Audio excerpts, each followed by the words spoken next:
The Buccaneers are looking to get back on track while the Cardinals are hoping for the return of some key players. That and more on Crossover Thursday episodes of Locked On Cardinals and Locked On Bucs.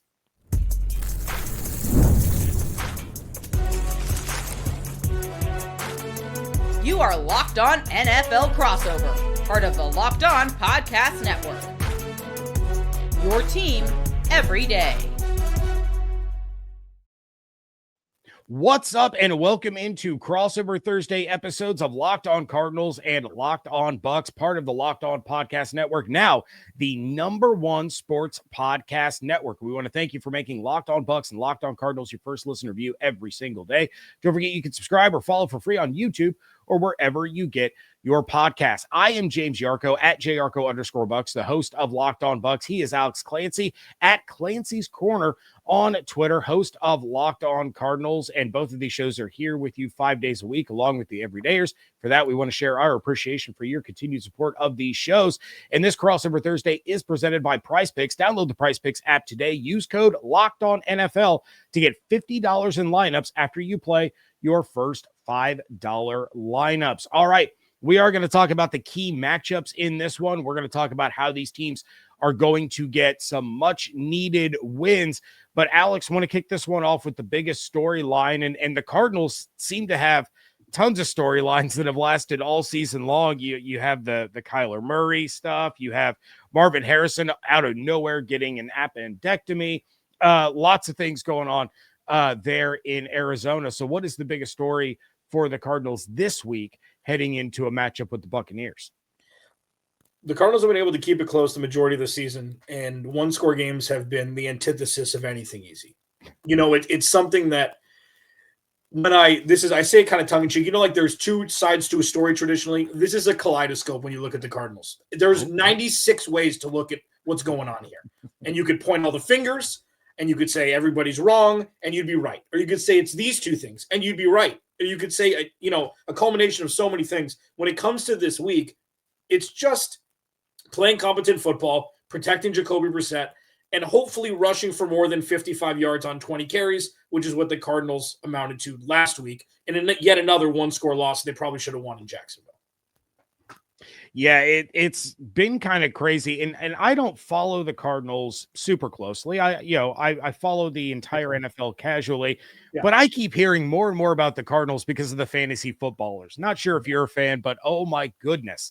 Do they, they're out there in Phoenix and they're constantly talking about it. So I've been kind of following along with some of the drama there. But yeah, it seems like every time I turn around, the Cardinals are in a tight game at the end, and whether it's the offense failing to get the job done or the defense completely imploding, it seems like they keep inventing new ways, to lose these close games. And Bucs fans are going to sympathize. They, while they haven't been losing close games, they have been finding new ways to top themselves in terms of how poorly they can lose some of these games. It's fascinating because both teams, and I'm not sure how much you focus on injuries like throughout your day-to-day with your shows, but it's something that can't really be denied at this point. Like the Cardinals have multiple players: James Conner, Trey Benson, Mars missed some time, Mac Wilson's on IR, Will Johnson's been in and out, Garrett Williams was put on IR early in the season, their top corner, Walter Nolan, their first round pick, didn't play until after their bye. So it's just like, when can you make that an excuse as part of the plot? And how much of it do you just have to be like, well, it's football, and keep moving? That's something I've been struggling with, but I know both teams have struggled with that this year.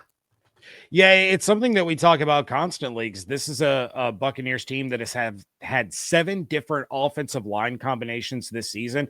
They started the year without McMillan and Tristan Wirfs and Chris Godwin. They got Wirfs and Godwin back, but then they lose Kalijah Cansey. They lost Bucky Irving. They lost Mike Evans twice. So it has continued to pile up, and I've dealt with the same thing. People saying, I don't want to hear injuries as an excuse anymore. And my favorite line is, explain to me the difference between an excuse and a reason, because there's a reason that the Bucs are struggling in some aspects of their game. And the reason is because they're missing guys that they were relying on. People calling for Josh Grizzard, the first-year offensive coordinator, said it's like, this isn't the offense he wanted to run. He thought he was going to go out there with the best wide receiver room in the NFL. And instead, it's basically been a first round pick carrying the load the entire year. So lots of injuries for both of these teams. And I think that's kind of the top story for the Buccaneers right now is Baker Mayfield going to play? Now, it sounds like he wants to play. And he said that if he's physically capable, he's going to play.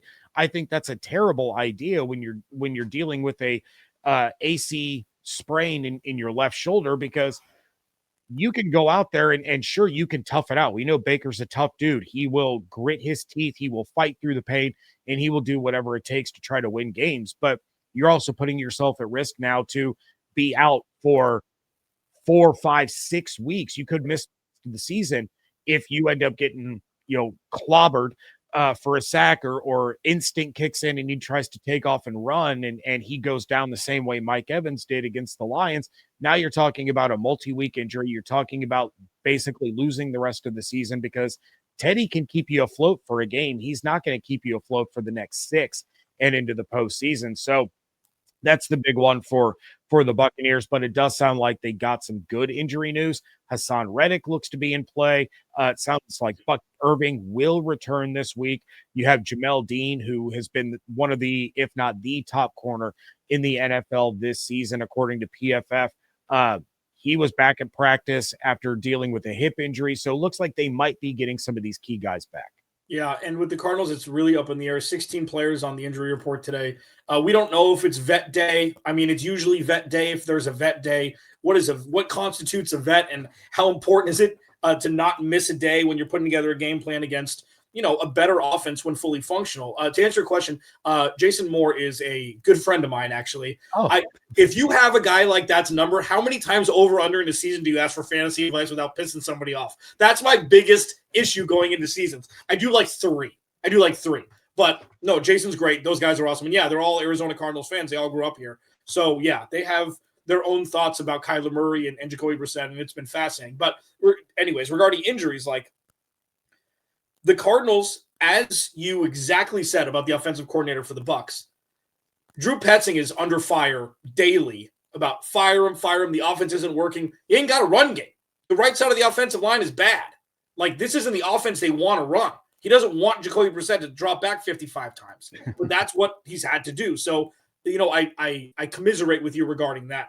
Injury concerns, Will Johnson, standout second-round pick for the Cardinals, looked to be the steal of the draft, or one of them when healthy. He was the top-rated Pro Football Focus corner through 5 or 6 weeks. He's been hobbled. He should be back. Walter Nolan, 16th overall pick, will not play, which is a huge deterrent for the Cardinals getting interior pressure. Dadrian Taylor-Demerson, second-round safety out of Texas Tech. He may not play. The Cardinals' defense is about 60 to 70% injured, and it's just varying degrees of who's going to play and who's not. The offense, you getting Bucky Irving back is a exponential advantage over Bam Knight and Michael Carter. It looks like Trey Benson probably won't suit up again after the window being opened up. We're looking at next week. So this is not a healthy Cardinals team. And with Marvin Harrison Jr. in practice today in a limited fashion. So we'll see. But these are big names we're throwing around, dude. And there's a lot of question marks going into who's actually going to play on Sunday. Now, when you take a look at the guys that did not participate for the Cardinals, Beachum, Browning, Clark, DeMarcado, Hernandez, Nolan, Sweat, Taylor Demerson, which of those guys do you feel is going to be the biggest loss if they can't suit up on Sunday? Just so Bucs fans are kind of aware of what's going on there with these guys that are obviously in danger of missing Sunday. It'd be Josh Sweat, but I think it's a vet day. Okay. Will Hernandez and Kelvin Beachum play lockstep on the right side, tackle and guard respectively. Jonah Williams is already on IR. So if Kelvin Beachum were to miss, you're looking at Josh Fryer, rookie, playing right tackle, which wouldn't be ideal. But if the Cardinals can't get pressure on Sunday, they're not going to win. That's what it is. Todd Bowles is going to get home he blitzes 98% of the time. He's going to get home, but the Cardinals pass rush needs to be an entity there that's present. And if Josh Sweat were to miss this game, which I don't think he will, that would be the biggest blow. That would be the biggest blow for sure. All right. Well, we are going to get into the key matchups of this game. That is coming up next on a Crossover Thursday episode of Locked On Cardinals and Locked On Bucs, part of the Locked On Podcast Network, your team every day. The NBA is back, and there's no better place to get in on the action than FanDuel, the official sports betting partner of the NBA. Even if you miss the start of the game or you want to ride the hot hand, FanDuel has live bets on everything from who will score next to fourth quarter comebacks. Plus, you can even combine your live bets into a same-game parlay for a shot at a bigger payout. It keeps every game exciting, especially when your team's the one making that late push.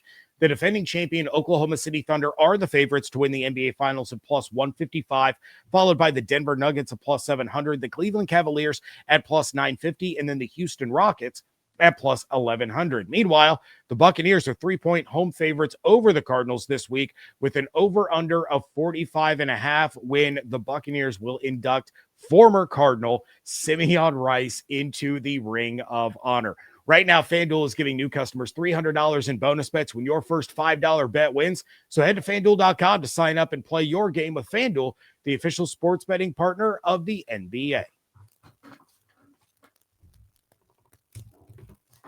Thank you again for making Locked On Cardinals and Locked On Bucs your first listen review every day. And thank you for making Locked On the #1 sports podcast network. All right, Alex, when you're taking a look at this game, what is the first matchup that you really gravitate towards and you think, you know what, it's a long road trip. We are playing in their house. There's going to be that emotion there from the Ring of Honor induction. They're going to want to, play for Simeon. They need to get a win.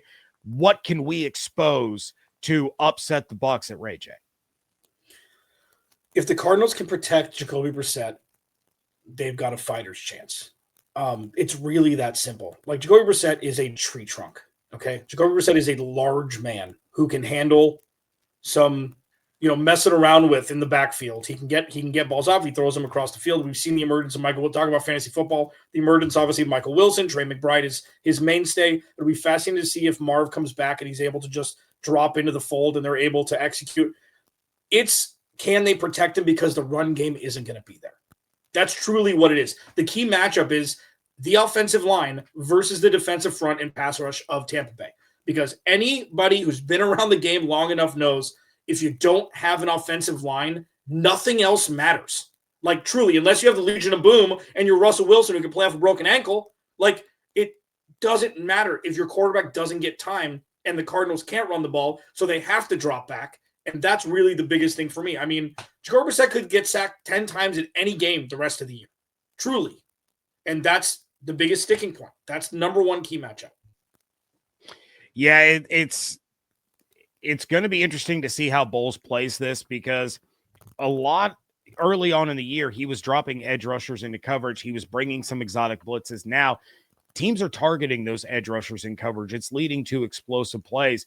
But this is a game where you have to be able to get Jacoby Brissett to the ground. Having Hassan Reddick back, if he is able to return, that's going to be a big boost. But you're very clearly missing something with Clancy gone that Bowles was able to mask for a little while, but it's not working much anymore. So generating that pressure, I know Bucs fans are going to keep an eye on that offensive line for Arizona and hope that they're facing a couple more backups there. When I take a look at the Bucs offense against Arizona, you have to be able to run the ball. Yeah, I mentioned earlier this week on Locked On Bucs, Arizona is one of the worst in the NFL at allowing yards after contact. And if the Bucs get Bucky Irving back, more than 50% of his career yards have come after contact. So you're getting that explosiveness, that elusiveness, and the ability to break and shed tackles from Bucky. Not to mention Rachaad White has been solid in his own right, but Sean Tucker has really come on strong lately since, coming out of the bye. He did what no other running back has been able to do this year and rush for over 50 yards against the Patriots, 200-yard explosion against the Buffalo Bills for this Buccaneers rushing game. Sean Tucker had a hat trick in that one. So if Baker's out, which I think he should be, we'll have to wait and see. You have to lean on this run game, and that also allows you to control the clock. It allows you to protect your defense, who has given up big play after big play after big play. So that's really where the Bucs are going to have to hang their hat in this one. What is the running back room going to look like with Bucky's healthy? Like, it's going to be a wait and see, obviously, but is Rachaad White going to be the odd man out? Because Bucky can do what Rachaad does in the run game and in the pass game? I think they're going to ease Bucky back into this. He's not going to get his usual carry. So you're probably looking at a pretty even split between the three. And while Bucky has improved in his blitz pickup, he's still like no running back on this team is anywhere close to as good as Rashad is at picking up and stopping those blitzes. So he's still going to get some opportunities, but I do think Sean Tucker is kind of usurped that RB2 role, which is fine because Rashad's a pending free agent. So teams looking for running backs are going to be interested in a guy that can run the ball, that can catch the ball, and can protect the quarterback. So Rashad's going to be an interesting name to watch on the free agent market. But as far as this game is concerned, I would expect it to be, I don't know, maybe 40% Bucky, 35% Tucker, 25% Rashad. Real quick, usurp is great. I use supplant in a different form. Usurp, I'm going to start using. So, anyways, I appreciate that. Thank you. Yeah. Anyways, so another one for me is the DBs against Emeka Egbuka. Tez Johnson, he's a dynasty stash for me. I think he's going to be an integral part in. I mean, he reminds me of. So he's the touchdown guy, and Emeka is the between the 20s guy lately. Like Emeka was obviously everything first. How can the Cardinals keep Emeka Egbuka muzzled like it seems like he's been when opposing teams? I know he's the only, number one out there and has been, and with Bucky out, it's a little bit more difficult. How can the Cardinals keep in that arena and not the explosivity that we saw during the first 4 or 5, 6 weeks of the season? Yeah, and that's going to be a tough one, especially if Will Johnson isn't able to go. We know that he was limited, right? And if he can suit up, that's definitely going to go a really long way. But, this is a situation where the defensive backs may not really have to do a whole heck of a lot. Again, if Teddy is the quarterback, you're leaning on the run game, and then it's going to be dinking and dunking. It's going to be, let's just get enough for the first down, keep the chains moving. He's not going to take deep shots. He's not going to be airing it out. He's not going to be sitting back in the pocket and trying to pick up 40, 50, 60 yards at a time.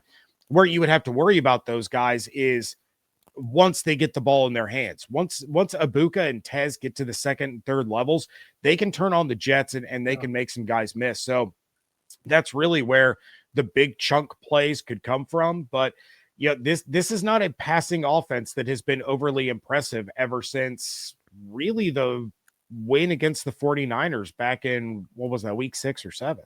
So, and listen, I think that I even asked that question because I just expect Baker to play if he has 2 legs still.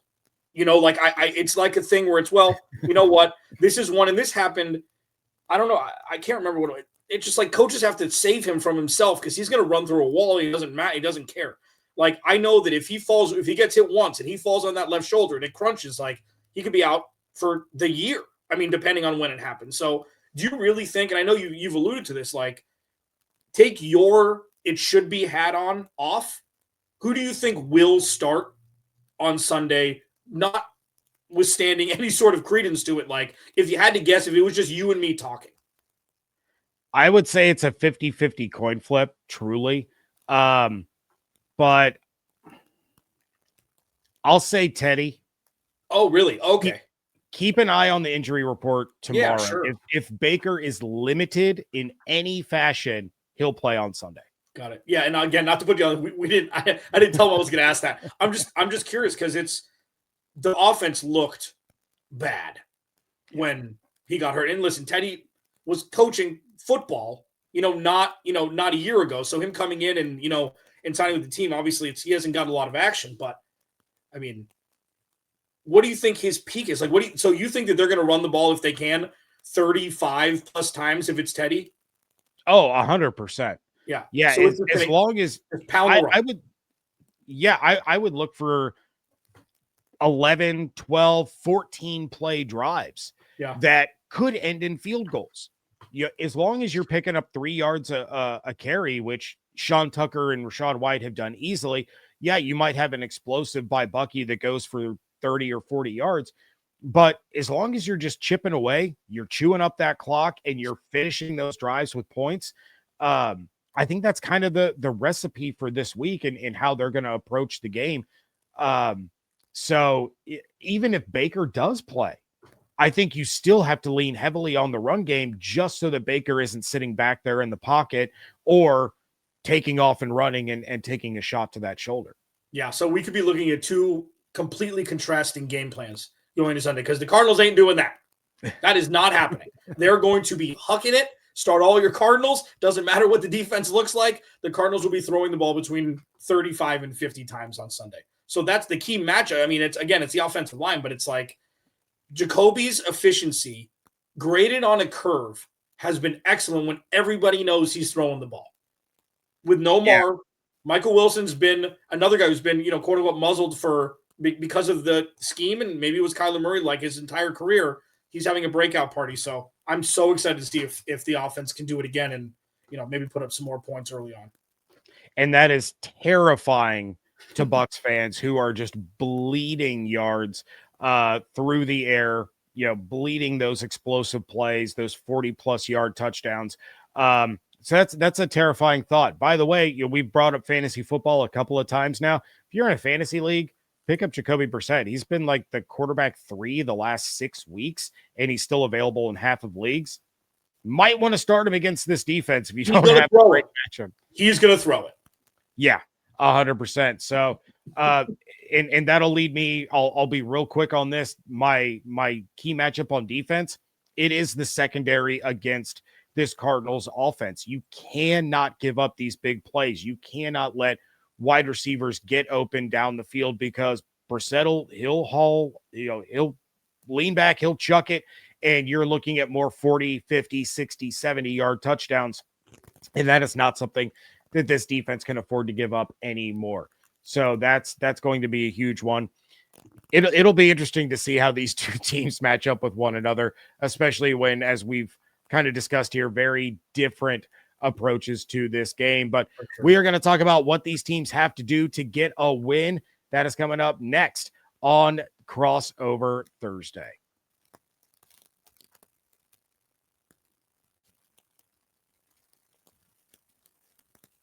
Wrapping things up here on a Crossover Thursday episode of Locked On Cardinals and Locked On Bucs. Alex, what do the Cardinals have to do in order to get that upset on Sunday?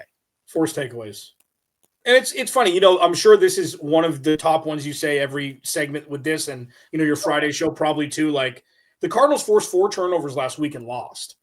They forced 4 turnovers last week, didn't turn the ball over, and lost. So this is part of the story where it's like, hey, you guys want to figure out how to lose a game? Go get it, kiddos. You're going to get 4 turnovers. You're going to have 4 takeaways. Go figure out how to win. And they were still unable to do it. So, but that's number one for me. Especially if it's Teddy, it's like, this dude hasn't played a lot of football as of late. Go exploit that. He's still an NFL quarterback. He's still a great leader. He's still one of the headiest quarterbacks we've seen in a while, but he still hasn't played and he's not Baker Mayfield. So this is where Nick Rallis just needs to be like, you know what? Send it. Force turnovers, send it. And if you get burned by Bucky's 60-yard touchdown run, you deal with it. But that's it. It's just, you got to play for broke at this point if you're the Cardinals, and forcing takeaways is number one on the list. Yeah, I mean, they're +4 in turnover differential this year. The Bucs are only at +7. It was a lot higher earlier in the year. Also, it's wild that the Bears are number 1. Like, who told the Bears that they could play football? I don't understand that at all. Yeah, for the Bucs, it's the exact same thing. And they've done a good job of winning the turnover battle over the course of this losing streak. That's what's so crazy. They lost the turnover battle against the Rams 1-0 on that pick six that Bucs fans are still debating. Did Otten have the ball with his knee down? Yeah, I remember that. Yeah, I thought it was the right call, but they win the turnover battle against the Buffalo Bills and they lose. They win the turnover battle with the Patriots and they lose. So that is a big part of this, but they have to do something with those takeaways. If you get an interception off of Brissett, which isn't common, but even though this Cardinals team does turn the ball over, Brissett does a pretty solid job of protecting it. But if you get that takeaway, you have to do something with it. The Bucs had multiple takeaways against the Bills, came away with 10 points. That's not enough. You have to capitalize, whether that's the defense scoring on their own or the offense not settling for a field goal. it doesn't matter if you get 3 takeaways and you only get 3 points for it. The Cardinals' air attack will make you pay for that. Yeah, no, that's right. I mean, and the Cardinals even had a pick 6 last week and still lost. It's cool. It's normal. It's what should happen, I guess. I don't deserve nice things. So, another thing is just Jacoby Brissett getting sacked 5 or 6 times a game, not counting the knockdowns, is not sustainable. He's a human being. I don't care how big he is and strong he is. It's not sustainable. Keaton Slovis is the backup who played like 19 different colleges. This is not an ideal scenario for an offensive line that hasn't played very well outside of Yarcho Froholt, the center, and Paris Johnson Jr., left tackle. The Cardinals need to protect Jacoby Brissett. I sound like a broken record on every single damn one of these things. It's you gotta protect him. The right side and the left guard are problematic, and the Cardinals didn't do anything this offseason to address it. And you're getting into the real mud and the muck of the NFL season, and it's like everybody's hurt, okay, and you just got to do the best with what you got, and that's it. I mean, it's protect Jacoby Brissett and takeaways. That's what this has been for me. Every segment we've done this, and the Cardinals have done okay with both, but the offensive line is starting to wane. Yeah, and I'm with you. I've been a broken record. Win the turnover battle, win the time of possession. Mm-hmm. But there's a reason that we say those things, right? It's because that's what is tried and true. That is what wins football games. So I'll try to veer off course just a little bit and say the other way that the Bucs are going to win this game is you have to be opportune. You have to pick your spot, right? Again, we're going off of the thought process that Teddy is going to get the start. So it's going to be a run-heavy attack. That this Cardinals defense will turn you over. They will take this ball away. That doesn't mean that there won't be opportunities. If you are going to dial something up, I mean 1, maybe 2 plays in this game, dial one up for Ibuka, dial one up for Tez Johnson. But in order for it to work, you have to be effective in the run game. But there will be a chance to push the ball down the field, to take that deep shot, to try to get that big time explosive touchdown. You have to have enough confidence to pull the trigger. And I'm not sure that this team has much confidence in themselves right now. So they need to get over that. They need to put that off to the side. Last week was last week. The Bills game was whatever. The Patriots game was whatever. You only have to worry about this Sunday. Find your spot. Pick your spot. That's the chess game that we're going to have to see Grizz play, because I think that could be the spark that the Bucs need moving forward. Yeah. I mean, it's crazy going into the season. We've both checkmarked this as like a potential playoff preview, and things have obviously not gone well of late for the Bucs, and pretty much since my birthday in September for the Cardinals. Yeah, I mean, listen, taking shots is something the Cardinals have to do, and they do. Think of it as like they're running a 2-minute drill offense the entire game. So it's super fun to watch. Like aesthetically, it's like they're going to throw the ball. They're excellent. This is crazy. And watch out for this. Bucs fans, they're excellent on third, and they shouldn't convert it long. It's the weirdest. It's terrible at those. 3rd and 11, 3rd and 15, 16. It's a sweet spot for Jacoby Brissett. It's banana. It's bonkers. It's Michael Wilson's contested catches. It's throwing the ball 3-4 yards short of the sticks to Trey McBride, and him just bull rushing to the first down marker. It's crazy. It's 3rd and 15. All right, dial it up. Come on. But yeah, I mean, by and large, this is going to be a weird Madden on easy offense to watch. And it's not aesthetically pleasing all the time, but that's just what the Cardinals need to do to survive, because they're unable to run the ball. If Trey Benson comes back, we're having a different conversation. I just don't know if that's going to happen. So in Jacoby, you trust, and you got to throw it as many times to get the ball down the field and score touchdowns. That's the other thing. They got to score touchdowns more effectively than they are now. That's probably the third one. Kyler Murray was better than that around 10. Jacoby Brissett, not so much. They've been kicking more field goals, but I trust Jacoby implicitly, which is a trip to think at this point this season. One team wants this to be a shootout. The other one wants to drag it out and have this game finish 13-6. We're going to have to see how this all shakes out. And yeah, I don't have the numbers in front of me. I'll have to look it up for my final episode this week. The Bucs are not good defensively in 3rd and long. I think Stafford converted 3 or 4 that were 3rd and 8 or longer on Sunday night. So you just caused Bucs fans to start twitching and maybe taste their Thanksgiving dinner a second time. But that is going to do it for this crossover Thursday. Please make sure you are coming back, checking out Locked On Cardinals, Locked On Bucs final preview episodes coming on Friday. You are not going to want to miss that. Hope you all have an absolutely fantastic Thanksgiving. Stay safe, stay healthy, and we will see you next time here on Locked On Cardinals and Locked On Bucs, part of the Locked On Podcast Network, your team every day.